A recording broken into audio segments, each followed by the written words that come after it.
ഭാഗത്തെ ടാർഗറ്റ് ചെയ്ത് വർഗീയത പറഞ്ഞുകൊണ്ടിരിക്കുകയാണ്. കഴിഞ്ഞ 10 വർഷമായി ഇടതുപക്ഷം കേരളം ഭരിക്കുന്നു. ആ ഭരണം നഷ്ടമാകുമെന്ന ഭയത്താൽ അവർ എന്തൊക്കെയോ ചെയ്തു കൂട്ടുന്ന കാര്യങ്ങളാണ് നമ്മൾ കണ്ടുകൊണ്ടിരിക്കുന്നത്. കഴിഞ്ഞ ദിവസം മന്ത്രി സജി ചെറിയാൻ വളരെ മോശപ്പെട്ട സത്യപ്രതിജ്ഞാ ലംഘനം എന്ന് തന്നെ പറയാൻ സാധിക്കും ഒരു പ്രസ്താവനയാണ് അദ്ദേഹം നടത്തിയത്.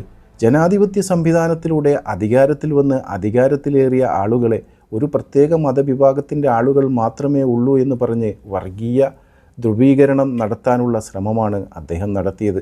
ഇത് BJPയെ തൃപ്തിപ്പെടുത്താനും BJPയുടെ സഹായത്തോടു കൂടി വരാൻ പോകുന്ന ഇലക്ഷനിൽ മൂന്നാമതും അധികാരത്തിൽ വരാനുമുള്ള ശ്രമമെന്ന് ജനങ്ങൾക്ക് നന്നായി അറിയാം. അതുകൊണ്ട് തന്നെ കേരള ജനത ഇതൊക്കെ പുച്ഛിച്ച് കളയും. പിന്നെ മുസ്ലിം ലീഗിനെതിരെയുള്ള ആരോപണം, കേരള സമൂഹത്തിൻ്റെ മുന്നിൽ മുസ്ലിം ലീഗ് എന്ന പ്രസ്ഥാനം ജാതി മത ഭേദമന്യേ എല്ലാവരെയും ചേർത്ത് പിടിക്കാൻ സാധിക്കുന്നു എന്ന് കേരള ജനതയ്ക്ക് നന്നായി അറിയാം.